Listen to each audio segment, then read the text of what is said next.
This is the thing. I've started to be like less perfect because I'm like, this is like a teardrop in the ocean of like what's to come. Like, because I'll be doing something for hours and then I don't know, it gets like 2 views. I met Megan at a stay and play when our eldest children were about 1, and we just really hit it off. I think that we have very similar ideals as parents, not only in how we want to raise our children, but also in the need for creativity in ourselves and how we kind of lost ourselves as individuals through motherhood. For me, the pandemic really pushed me into a place where I needed to seek therapy and had to really learn who I was again, and that's how I came back to my analog photography, how I set up my darkroom. It was because I needed some space for myself. Recently, Megan has started to work out what it is that she needs and to make that space for herself, to be creative and to explore, not necessarily to create anything to sell, but just to experiment and to come back to herself. And so when I saw that she was doing this, I asked her if she would let me take some photographs of her, and we also had a lovely chat about creativity and how important it is. I'm really excited to be heading over to my friend's house to be doing a little photo shoot with her. So let's show you what I've got. I have 2 rolls of expired film. I've got Kodak T-Max 400 and Ilford HB5. These both expired in 2007 and 2008, but with black and white film, you don't have to really compensate. You can shoot them at box speed, so that's what I'll be doing if I shoot those. I've then got some Cinestill XX, which is the film black and white 250 usually, but it does say 200, 400, 800, so I'm assuming you can push that with no problem. I've then got some Street Pound 400. I've never shot this film, so again, this one has options for 200, 400, 800 and 1600, so another one that I'm hoping to be able to push in this miserable weather, because I do want to get some indoor shots as well. Then moving on to 120 film. You can't tell from the wrappers, but I've got 2 lots of Santoray 1000 film. This has now been discontinued because of the fact that it was sourced in Russia, but I do still have some, so I'm going to use it because I have it. The only thing is, in the 120 format, it's really, really hard to develop, so if I do shoot this, we may have some fun in the darkroom trying to get that onto the reels. This is overkill. I'm not going to shoot everything that I'm taking. I just wanted to have a lot of options. It's a really miserable day today. It's really grey, so I've decided not to take any colour film because I just don't think I'll get the best out of colour film. I'm only taking black and white. I say I'm not taking any colour film. I am taking some Instax. But I forgot that I did pick up some Cinestill 800T because I thought if we're going to be inside and we're going to put on some lights in my friend's house, this may have some nice effect with the tungsteny lighting. So that's the film I'm taking. And then the cameras, again, overkill, remember that. I'm taking my Chinon CX. Now this is a fully manual camera, but I have some creative filters that I would really like to use. I've seen her using some of the effects on Instagram, like the prism effect. So clearly she likes that look.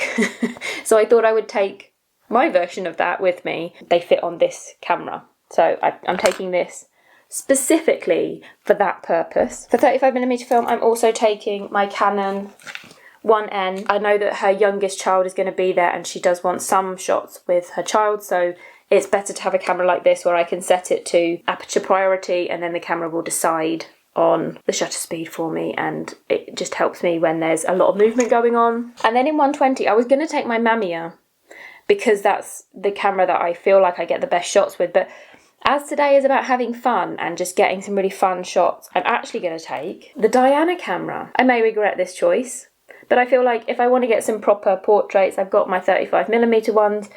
You know, in terms of the size of prints and stuff that I make, there's not much difference between 120 and 35mm. So I'm going to take the Diana. 4 cameras, quite a lot of film, but I know I won't be shooting all of it, but I'll take you along with me. And it was like... Country carrot? Yeah. Mom. Don't you want to be like Peter Rabbit eating carrots? Mom, I want carrots and sausages. And sausages. See, look, mine's skipping.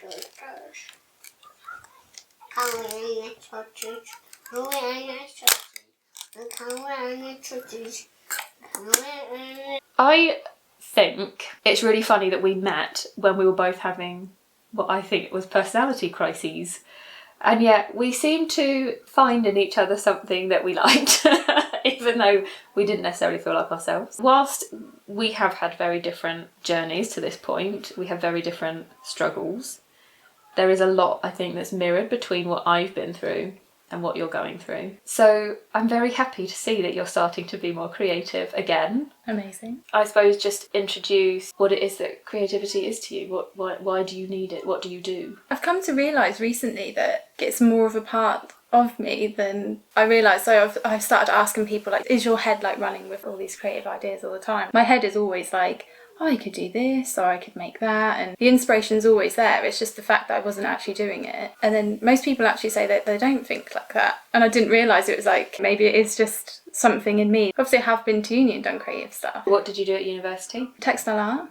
So, which is pretty much fine art, but with textiles. You know, like some people like want to use a pen, or like they want to paint, but for me, if I think creatively, it's like with textiles, with the thread. I think that probably comes from like my grandparents always made, and not in an artistic way, but in knitting, and my grandma would get us making like little dolls and soft toys and things. So I think, yeah, it's just always there. When I went into motherhood, was like losing that identity of that, almost like not allowing myself the time for it anymore. Feeling like you had to do other stuff. Yeah, and that it's selfish to do that. That's then probably my biggest problem as well, is then because I didn't do that thing today that I wanted to do, would like create so much upset in me. Yeah. Because I'd never get round to doing the creative things that were shouting to be done. Yeah, and then you have such a backlog of things that you really want to do that you don't actually know where to start with it. Yeah, and this is the thing. So I'd even buy things to like, I'm going to start this project. I have all the tools and all the materials and everything, but then I don't make the thing. Going back through it, it's just, that creates a sadness, because you're like, I had all these ideas and I didn't do them. And so what changed recently that made you come back to it? I think I had that slight postnatal depression with Alma. I don't know, I feel like I've like questioned everything, and then I've just started reading like The Artist's Way. Like that's been really helpful. So it's almost like putting structures in place to bring you back to your creativity. Oh right, yeah. So I started taking myself on like an artist date. Oh, nice. Yeah, so it's supposed to be once a week, so I need to get better at it. But yeah, it's just where you can do whatever on that. I don't know, have you read I haven't read it, but I think I've heard of it. Yeah, and every day you do morning pages, which is just a stream of consciousness. Oh, right. So it's almost like getting out all that rubbish onto the page. Like, you don't have to think about what you're writing. Yeah, and in the end of that, like, you just start thinking, I don't know, like, if I was like, oh, I still haven't made that thing today, you get bored of, like, saying you should make the thing. Make the thing. Yeah. And part of it as well, I think, is just, Alma is getting older. I think this would have naturally happened with Margot, but then I had Alma. Yeah. So then you're like, it had started to get easier, and then you put another baby into the mix. Exactly, yeah. And now I think actually there's like a little bit of time, like she doesn't need me as much. Yeah. And like I've started to like wean her slightly as well, and I feel like there's so much more in that. Like when you're feeding, I feel like you just don't have the energy or I feel like you're just in this like mothering. Yeah, and even like normal socialising, when you have to be the one there for bedtime. You don't get to go out and just have a drink, like even just going for an hour with a friend for a drink. If it's bedtime and you're the one that's needed, you're the one that's needed. That is actually, obviously motherhood is a tie in general, but it sounds horrible, but that is what it is, isn't it? Yeah, and I think I just became completely like a martyr to it a little bit. Yeah. As in like, oh no, I can't do that because like I've got children and they need me. And almost like hiding behind that a little bit.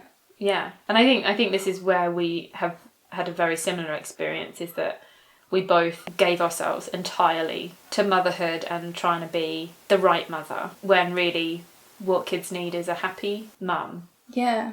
And to be happy, you need to have your own thing.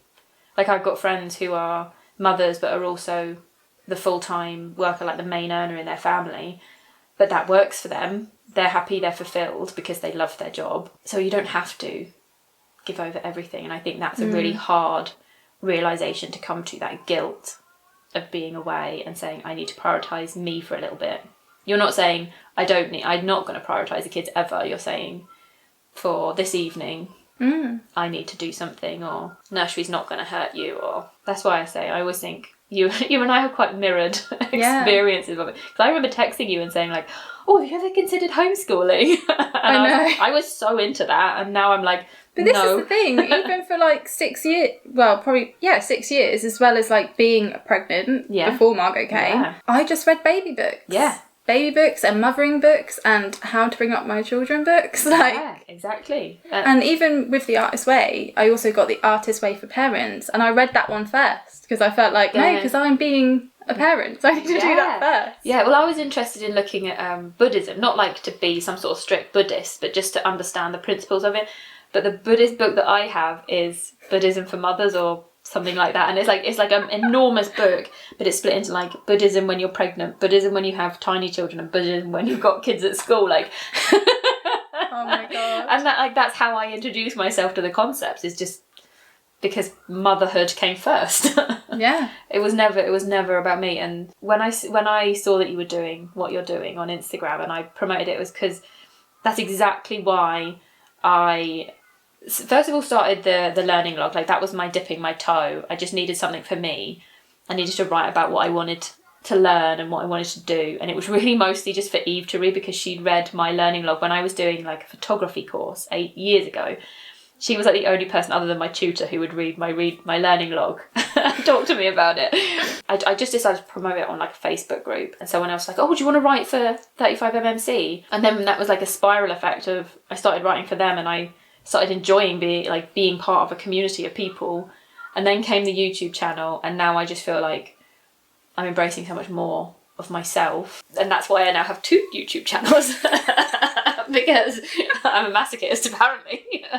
But there's just so many, like, and I think you feel that, like, there's so many aspects to me. Yeah, and I think that's okay. I think even with like Instagram, I don't know, it kind of makes you think that you have to like do this one thing and then you're going to sell this one thing like over and over and over. And actually, like, I don't want to do that. No. Like, I don't work like that. Yeah, maybe I might do Stitch one day, but then maybe I might write a poem. And yeah, and you can be interested in like so many things. Yeah, and you still post stuff about your kids because that's still part of it. Like, you still enjoy them. You're not saying, I'm no longer a mum, I'm going over to do this now. Like, that's like, and it's, you're still giving them a nice childhood by exposing them to the stuff that you're doing. Yeah, and that was why the name came about, the Mother Making Megan. Yeah, because it was, the idea is like, I'm going to make myself Megan again, because I feel like I'm just Mother. Yeah, so I was going to start making again, not even for anybody else, and not for thinking that, I don't know, for years it was always like, but is it going to make me money? It was like in the back of my head, and I've kind of tried to take that away from my creativity and just bring yourself back to who you are by sort of playing through all those things. Yeah. So what are some of the projects you're working on now? So I have been like doing my poetry and writing, and then I've been making like just trying to stitch again, but at the minute it's just for Margot. So the idea was like, it was a little collar, and it was like a birthday collar. Oh, but it was actually started for when she was 4 years old, and then I lost myself again. Yeah. So I'm just making that again. Yeah. So it's like all the things she's interested in. It's like some drawings that she's done. So it's just starting to stitch again. You're stitching her drawings into it. Yeah. That's so cool. And then, I have like other ideas, like more textile-y. Well, I've been doing the clay, but then I like the idea, I want to make, this is like, nothing's come out, but this is literally in my head, but like sculptures that are out of fabric. Oh. So that's like an idea I've got, so a little bit more conceptual. And then you've been helping Carl with the garden stuff. Yeah, so that's been really fun. And that is another creative outlet for both of us, I feel. This year we've just been planting seeds, and then you get so many seeds in a packet of seeds that we end up with like so many flowers. Yeah. Well, like seedlings. So we decided to start selling them out in the garden store. That's nice. Yeah. And that, it's just nice, like mainly it's the street that buys. And we get like little notes, and people just like seeing it, I think, even if they don't. It's not really about making money at all. Yeah. It's just like a community kind of. Yeah, you've got the surplus. Why not share the love? Yeah. Yeah, and then one day we just, Margot was watching out, and the bin man brought like all of the like little seeds we put out one morning. He brought all of them. We were like, they've gone. Oh, that's so nice. Yeah, so that was really nice. I love our local bin men. They always look to all the windows in our house to see if the kids are in one of the windows. I know, it's like their favourite day, bin day. Yeah. And again, it's like pushing, because I don't know, I feel like you always feel a pressure to make money off of your creativity. Well, me and Carl do. But then, it's just like doing it anyway. Recognising that you just need it. Yeah. Yeah. And because we enjoy doing it. And for him, even like the garden and the way he plants is quite like artistic and a bit different. Yeah, your garden is lovely. I need him to come and help me with mine. He's obsessed, so he probably will. Yeah, I look at mine and I'm like, I want it to be child friendly, but I don't know where to begin. I'm so lucky he does it. I don't know what it would look like if it was just me. Well, that's the thing, isn't it? Being a good partnership. He's got one set of skills. Yeah. You've got another. He does nothing around the house, but he does do the garden. So these shots were all shot on Cinestill's B&W XX, which is a cine film. I really love this film stock. This is obviously just one roll of film that I shot on the day. As you could see from the previous footage, I did take loads of film with me, and I knew even when I was packing it that I wouldn't shoot it all, but I just wanted to have some options. So I shot this roll and I shot about half of another roll. We spent most of our time chatting and just spending some time together because we haven't seen each other for a while. So I didn't shoot loads, which is fine, but I'm really happy with the ones that did come out. If you would like to follow Megan and her creative journey, her Instagram account is Mother Making Megan. Yeah, Mother Making Megan, and their family Instagram account, which is around the garden sales, the plant sales that they do on their doorstep. The Instagram account is Gardener's Kiosk, so do go and check those out if you're interested.